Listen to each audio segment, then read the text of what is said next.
నన్ను రేవంతుద్దీన్ అని పిలవండి అని బహిరంగంగా మన సీఎం कोई मुसलमान के भाई रेवंत को रेवंतुद्दीन कहे तो भी मेरे कोई परवाह नहीं है। मैं इसको अच्छी तरीका से मैं स्वीकार करता हूँ। కామారెడ్డి ఎమ్మెల్యే మీద కాంగ్రెస్ గుండాల దాడి,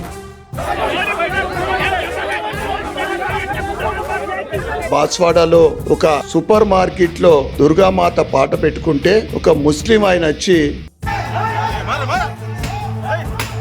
ఓల్డ్ సిటీలో హనుమంతుడి ఆలయం ధ్వంసం. ఈ రోజు ఎక్కడ చూస్తే అక్కడ రోజు హిందువుల మీద దాడులు జరుగుతూ ఉంటే నీ నోరు పడిపోయిందా నేను అడుగుతా ఉన్నా రేవంత్ రెడ్డికి. అరాచకం నడుస్తూ ఉంది. రోజుకి ఒకంతగా కొత్త మలుపు తిరుగుతుందనే చెప్పాలి. అసలు దీనికి అంతు ఎప్పుడు వస్తుంది అనేది అంతు తెలియకుండా ఉంది. ఒక చోట స్టార్ట్ అయిన గొడవ అది ఎక్కడెక్కడికో దారి తీస్తుంది. అలా ఊరుకున్న కొద్దీ మనకు రీసెంట్గా నిన్న రాత్రి జరిగిన ఒక సంఘటన, క్యాబ్ డ్రైవర్ని ఓన్లీ జై శ్రీరామ్ అని ఉన్నందుకే అతన్ని ట్యాగ్ చేసి, అతన్ని టార్గెట్ చేసి, అతని కారు అద్దాలు పలగొట్టి, అతని మీద ధ్వంసం చేసి, అతని మీద దాడికి దిగిండ్రు. అంటే ఒకరితో మొదలైన ఈ గొడవ 30 మందిని తీసుకొచ్చి వాళ్ళట్లా చేసిర్రు. ఎందుకు ఇదంతా చెప్తున్నాను అంటే, బాన్స్వాడలో ఒక అమ్మాయి మీద చేసిన కమెంట్ వల్ల స్టార్ట్ అయిన గొడవ అది చిలికి పెద్ద గాలివానగా మారింది అని చెప్పాలి. అయితే ఇందుకు గాను ఎవరైతే ప్రశ్నిస్తున్నారో వాళ్ళు ఇంకా జైళ్ళల్లోనే ఉన్నారు. వాళ్ళని ఎందుకు అట్లా ఉంచారు అని ప్రశ్నించడానికి వెళ్ళిన ప్రతి ఒక్కరిని ఎవరు టార్గెట్ చేస్తున్నారు అనేది మనం ధన్పాల్ సార్తో ఉన్నాము, అడిగి తెలుసుకుందాం. నమస్తే అండి. ఇప్పుడు ఏం జరుగుతుంది అంటే, ప్రశ్నించిన వాళ్ళని ప్రతి ఒక్కరిని టార్గెట్ చేస్తున్నారు. ఇంతకుముందే మనకి నిదర్శనం, మీరు బాన్స్వాడకి వెళ్ళాలని ట్రై చేస్తే అంటే ఇష్యూ పీక్ స్టేజ్లో, అంటే బాగా గరం ఉన్నప్పుడు ఆపేసిర్రు, ఒప్పుకుందాం. మరి ఇప్పుడు కూడా ఆపేయడానికి కారణం ఏంటంటారు? ఈరోజు తెలంగాణలో నిజాంని తలపించే ప్రభుత్వం నడుస్తుంది. డిక్టేటర్షిప్ నడుస్తూ ఉంది. కేవలం ఒక వర్గానికి సంతోష పెట్టడానికే ప్రభుత్వం నడుస్తూ ఉంది. కాంగ్రెస్ ప్రభుత్వం అంటే ముస్లిం అంటే కాంగ్రెస్. నన్ను రేవంతుద్దీన్ అని పిలవండి అని బహిరంగంగా మన సీఎం రేవంత్ రెడ్డి గారు చెప్పినప్పటి నుండి ముస్లిం వర్గం రెచ్చిపోతూ ఉంది. గత 2 వారాల నుండి అనేక సంఘటనలు.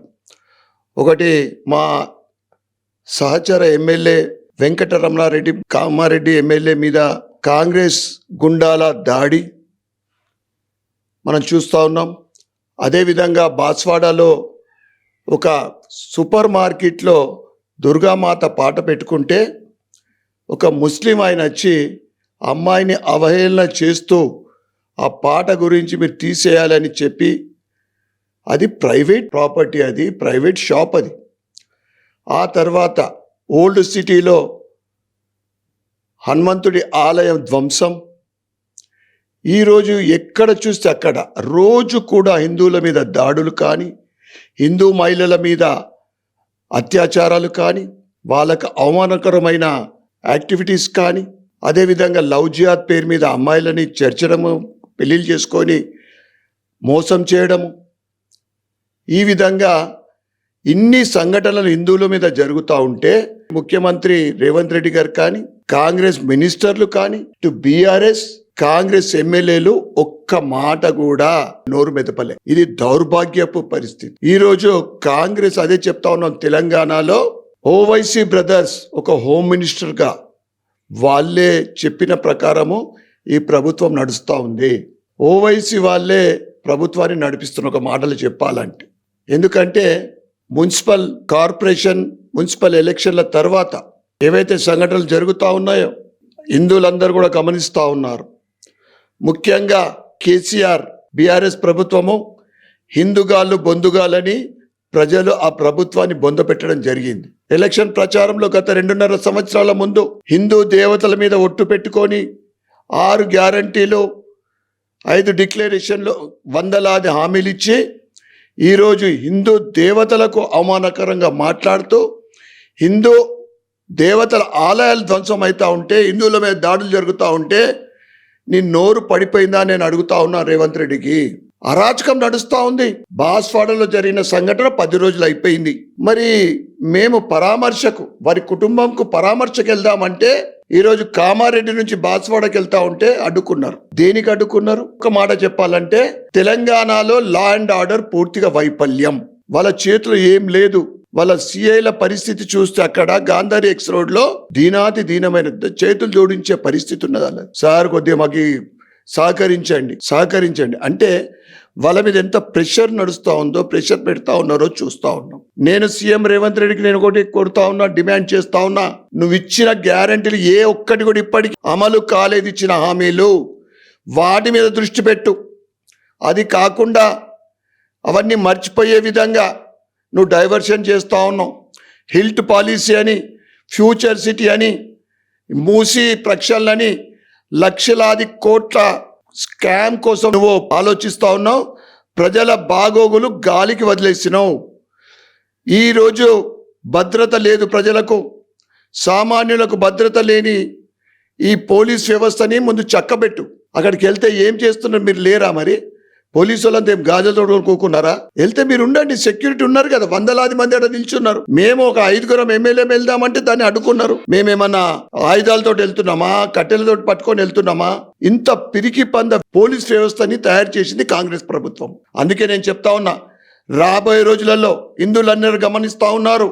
నువ్వు ఇచ్చిన మాట ఒక ఫెయిల్యూరు హామీలో దేవతల మీద ఒట్టు పెట్టుకున్నావు.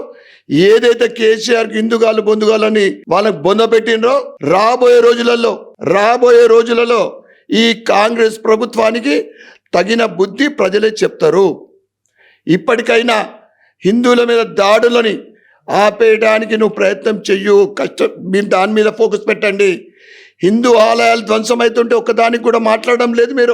మీరు ఏం చేస్తూ ఉన్నారు? సెక్యులర్ ప్రభుత్వం, ప్రజాపాలన, మాది ప్రజాప్రభుత్వము. ఇదా ప్రజాప్రభుత్వము? సిగ్గుండాల కొద్దిగన్నా కానీ పెద్ద పెద్ద మాటలు చెప్తారు, కానీ ఒక్క వర్గానికి మీరు కొమ్ము కాస్తూ ఉన్నారు. 15% ఉన్న వర్గానికి కొమ్ము కాస్తున్నారు మీరు. తస్మాత్ జాగ్రత్త. ఈ కాంగ్రెస్ ప్రభుత్వానికి, సీఎం రేవంత్ రెడ్డికి నేను చెప్తా ఉన్నా. సోదరమణులకు నేను ఒకటే కోరుతా ఉన్నా. ఇలా భారతీయ జనతా పార్టీ ప్రపంచంలో 17 కోట్ల మెంబర్షిప్ ఉన్న పార్టీ. ప్రపంచమంతా కూడా భారతదేశం వైపు చూస్తూ ఉంది. ప్రపంచమంతా కూడా అల్లకల్లోలం యుద్ధ వాతావరణంతో, ఆర్థిక మాంద్యంతో పోతూ ఉంటే ఇలా భారతదేశము స్టేబుల్గా అభివృద్ధి వైపు సాగుతూ ఉంది.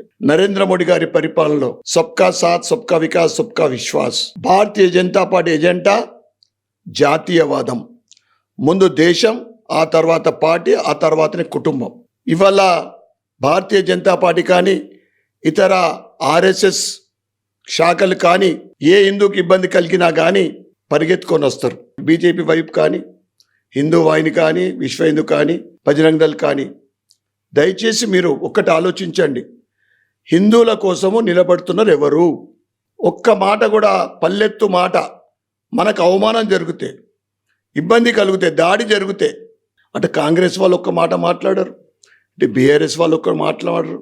ఎందుకంటే ఓవైసీ ఫోన్లు వస్తాయి. ఆ గడ్డ పెంచుకున్న వాళ్ళకు తృప్తిపరచడానికి ఒక మాట కూడా మాట్లాడరు. అందుకే మీరందరూ కూడా భవిష్యత్తులో ఒక్కసారి ఆలోచించండి.